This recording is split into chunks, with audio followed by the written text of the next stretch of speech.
Oi, gente, tudo bem? Como prometido, a gente está aqui com a segunda parte da entrevista com o Karnal falando de The Crown. Quase um trava-línguas, né? Bom, se você não viu a primeira parte, então a gente vai colocar o vídeo aqui, o link aqui para você assistir a primeira parte da entrevista e depois você volta para assistir a segunda, que tá incrível. Bom, mas eu já falei demais, então vamos logo ouvir a conversa que eu tive com o Karnal, olha só. E você acha que a série fez o público entender um pouquinho mais desse sofrimento ou dessa dificuldade em ser a rainha? Eu acho que as séries trazem para o público um debate, como foi com aquela grande atriz Helen Mirren, que fez tanto a Rainha Elizabeth I, quanto fez a Elizabeth II. E eu acho que as cenas em que o público entende, em primeiro lugar, a solidão do cargo. É fácil você ser rei por um dia. É fácil você ser majestático, acenando aqui da minha sacada uma vez. Mas imagine a vida inteira. Cada empregado seu pode escrever um livro denunciando como é que era a sua lingerie ou se havia alguma mancha na sua roupa íntima. Cada empregado seu vai valer uma fortuna se contar algo sobre você. É muito intoxicante no início. Eu acho que a Lady Di sentiu isso, porque ela era uma moça que, apesar da família Spencer ser muito tradicional na monarquia, era uma moça muito simples. Era uma moça que era auxiliar em uma creche, não era professora. Ela não era uma professora formada, não tinha curso superior. Ela era auxiliar em uma creche. E é muito intoxicante você sair da situação de, apesar de nobre auxiliar em creche, você ser a mulher mais fotografada do mundo, em que você o tempo todo, 24 horas por dia, onde você estiver com os seus filhos, tem uma objetiva, inclusive de longo alcance, com os paparazzi querendo filmar. Não é fácil. A Lady Di, por exemplo, sofreu com isso. Sofreu porque ela queria essa fama, mas ela teve dificuldade em lidar com essa fama. A Rainha Elizabeth é a mulher mais famosa do mundo, porque as outras famosas que vêm e vão, Lady Gaga, Anitta, Madonna e outras que vêm e vão, duram 10, 15, 20 anos, ou são lembradas pelo que foram. A Rainha Elizabeth é a mulher mais citada do mundo desde 1952, pelo menos. Então é muito, né? É muita coisa. Falando sobre a Lady Di, a gente vê ali alguns problemas dela, por exemplo, com a bulimia, justamente esse problema da atenção dos paparazzi, ela querendo ficar com o filho, levando o príncipe William para todo lugar. O que a gente sabe sobre a vida da Lady Di dentro da família real? Porque ela morreu e depois, inclusive o Charles, depois que ela morreu, casou com a Camila. Foi um escândalo isso? O que a gente sabe dessa relação dela com a Camila, com o príncipe Charles? Na série, a irmã da Rainha Elizabeth, que é absolutamente oposta à personalidade de Elizabeth, como foi, de fato, a irmã da Rainha Elizabeth disse, quando quiseram forçar o Charles a casar com uma moça nobre, protestante e virgem. E isso reduz bastante o rol das candidatas no século XX. E ele era apaixonado pela Camila, e aí a irmã da Elizabeth diz na série, não temos esse registro, essa família nunca aprende, comete sempre o mesmo erro. Ao obrigar alguém a casar com quem não quer, em uma era em que isto é tido como um equívoco, isto se transforma em um erro político. Agora temos que lembrar o seguinte, quando Lady Di foi casar com o príncipe Charles, ela teve que frequentar o ginecologista da Rainha Elizabeth para certificar sua virgindade. Isso não aconteceu com as mulheres dos filhos. Por quê? Porque a monarquia também avança com o tempo. A maneira do palácio anunciar coisas no século XIX é diferente do palácio anunciar hoje no século XXI. Hoje as pessoas comentam, por exemplo, não comentavam as coisas antes, elas simplesmente eram informados por uma imprensa oficial. O que mudou foi o interesse do público, que serve como criador e criatura. O público quer saber tudo da família real e, ao mesmo tempo, se escandaliza com os fatos. E os jornais sensacionalistas, os tabloides, eles querem publicar tudo porque eles vivem disso. E o público reclama da sede de escândalos desses jornais, mas o público compra esses jornais. Então fica um jogo muito ambíguo. É aquela história quando alguém quer fazer uma fofoca familiar e você diz, pelo amor de Deus, não quero saber, mas me conta. É um jogo muito ambíguo. É uma forma de carinho estranha, mas ela existe. E ela tinha bulimia mesmo? Existe Ela isso? disse isso no livro dela. Ela lançou um livro em 92 e esse livro, naquilo que a Rainha Elizabeth II chamou de um annus horribilis, de um ano terrível, porque separou-se o filho dela, foi esse livro, pegou fogo no castelo de Windsor, um primo distante dela, alemão, que ela gostava, se matou. Então, esse é um ano que ela chamou de um ano horribilis, é um ano terrível, uma expressão que vem do século XIX, quando os católicos declararam a infalibilidade do Papa, os anglicanos disseram que era um ano horrível. Então, todas essas questões existem. A bulimia era evidente no caso da Lady Di. Agora, a Lady Di era hábil na manipulação da imprensa. O Charles, mais formal, mais tímido, um homem criado numa escola no interior da Escócia, sem água quente, um homem criado pela dureza do pai e com a ausência da mãe, o Charles sempre lidou pior com isso. E a Lady Di era mais espontânea. Então, quando a série retrata coisas que aconteceram, ela vai aos Estados Unidos, no início da epidemia de HIV, e abraça uma criança com HIV. No momento que nós não sabíamos de fato quais são as condições de transmissão, não havia segurança sobre isso, e ela abraçou. Esses gestos são sempre bem vistos. Por quê? Porque ela representa um tipo de monarquia mais burguesa de classe média, enquanto que a monarquia britânica surgiu antes da classe média, antes da burguesia, antes da própria Inglaterra em si. Então, são modelos diferentes. Havia um jornal que eu li uma vez que disse que a Lady Di queria um casamento feliz com o marido indo ao parto segurando a mão dela. E o Charles queria uma mulher inatacável para gerar um herdeiro. Eram dois projetos diferentes. Né? E aí tem uma cena, quando eles estão ali preparando a Lady Di para o casamento, que acho que a avó dela amarra as mãos da Lady Di. Isso fez lembrar de quem, Leandro Carnal? Quem fala com as mãos? Nossa amiga Gabriela. Gabi, jamais esquecemos, tá? De você. Essa cena me fez lembrar de você aqui, ó. As mãos amarradas. Inclusive, a gente já amarrou a mão da Gabi no Tonight uma vez. Não funcionou muito, mas tudo bem. Uma hora ela vai bater. Veja que a série, a Lady Di casa na Catedral de St. Paul e não na Abadia de Westminster, que é maior, a Catedral de St. Paul é muito mais majestosa, enquanto que Westminster é mais tradicional, é menor e mais... Mas porque o evento era significativo.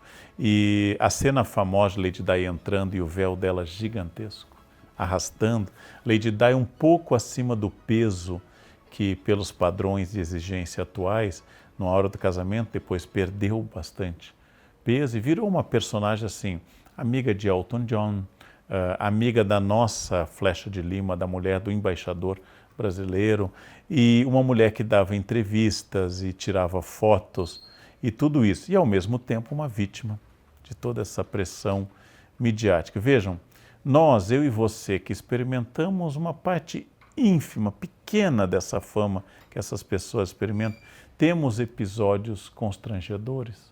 Então, imagina você exposto a milhões o tempo todo, sem parar.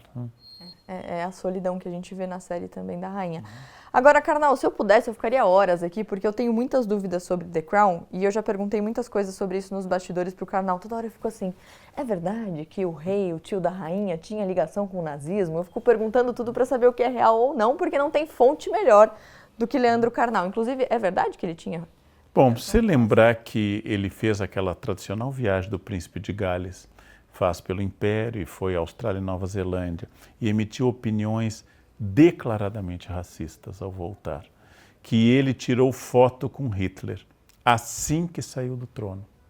Ele foi lá visitar Hitler e tirou foto. Ele e a duquesa de Windsor tiraram foto com Hitler assim que saíram do trono. Então, a famosa foto. Então, isso não é uma invenção. Eles não foram visitar Roosevelt, eles não foram visitar outra personagem, né?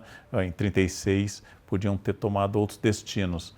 Quando começou a guerra, o parlamento inglês, o primeiro-ministro e a própria Casa Real acharam melhor nomeá-lo governador lá na distante área do Caribe para afastá-lo da Europa, com medo de que ele passasse informações aos nazistas. Também é acusado que este seja o principal motivo para o parlamento forçar a renúncia e não o casamento com uma divorciada. Esse seria o principal motivo. Ou seja, ele era simpatizante de um crescente inimigo inglês. Mas vamos lembrar que quando ele renunciou em 1936, a Inglaterra não estava em guerra com a Alemanha, a Inglaterra estava muito bem com a Alemanha e fazia muitas negociações e até havia muita gente simpatizante da Alemanha dentro da Inglaterra. Agora, a gente vê, agora caminhando para o fim, eu queria saber um pouco sobre a monarquia ao longo dos anos, porque a gente viu ali em um episódio, quando um jornalista fala sobre como a rainha é distante do povo e ele vai até o palácio e conversa com a rainha e dá dicas de como ela se aproximar das pessoas. Existe um processo de, sei lá, modernização da monarquia ao longo dos anos? Existe essa preocupação? Esse é um dilema muito difícil, Mar, de responder. Se você tem um jornal conservador, você está diante do seguinte dilema. Se você modernizar muito, você perde os leitores tradicionais. Se você não modernizar, seus leitores tradicionais vão morrer e os novos não vão surgir. É um pouquinho um equilíbrio muito tenso. A monarquia é uma instituição milenar, não é nem secular, ela é milenar. Ela tem o mesmo dilema que tem a Igreja Católica. Vamos colocar o Papa fazendo rap, gravando no Instagram? Vamos colocar o Papa fazendo recursos no Instagram? Fazendo? Vamos. Isso vai dar muito ibope. Mas o ibope garante a sobrevivência, como dizia um Papa Bento XVI, repetindo uma frase tradicional, quando a Igreja se casa com um século, significando quando ela adota o espírito de uma época, ela casa com uma época, ela fica viúva na próxima. Então a Igreja e a monarquia têm que apresentar algo de permanente, de referência total. Então a rainha usa a mesma roupa desde a década de 50. Claro que são outros vestidos com outras cores, mas aquele modelo de chapéu, aquela bolsinha, aquela roupa, a maneira dela falar, ela sentada ao lado da árvore de Natal com uma foto do marido numa mesinha fazendo pronunciamento de Natal, tudo isso tem um quê de repetição, de que eu busco aquilo. Isso é bom para a monarquia. Agora, tem na Inglaterra gente que quer abolir a monarquia. Tem mais elisabetanos hoje do que charlistas. Então, tem mais gente que gosta da Elizabeth do que da monarquia. O que vai ser o futuro da monarquia? Uma vez foi dito que no futuro haveria só reis de paus, de ouros, de asas, de espadas, de copas e a rainha da Inglaterra. Isso já foi dito, né? Porque de fato, lembrando que a monarquia caiu em Portugal, caiu na Grécia, caiu na Iugoslávia, caiu na Alemanha, caiu na Rússia, caiu em tantos lugares, mas curiosamente, os países mais desenvolvidos da Europa, como Holanda, como Bélgica, como Dinamarca, como Suécia ou Noruega, são monarquias. Né? Karnal, por último, vale a pena ver The Crown? Para quem gosta de série, pode ser um pontapé inicial para você se interessar por história? Vale a pena ver. Em primeiro lugar, porque é muito bem feita. Em segundo lugar, porque tem atores extraordinários. Não deve ser lida como uma aula de história, mas como uma aula de um tipo de história, que é como os ingleses do século XXI olham para a monarquia, ou como o diretor e o roteirista olharam para a monarquia. Nunca deve ser lido para uma aula de história. É errado passar um filme assim em uma aula de história ou um pedaço da série, porque ele vai fazer seleções. Essas seleções são aleatórias. Por exemplo, omite-se o atentado contra Margaret Thatcher, outras séries que enfatizaram o afundamento do navio Almirante Belgrano durante a Guerra das Malvinas, essa série não mostra só a guerra distante, bastante distante da Inglaterra. Né?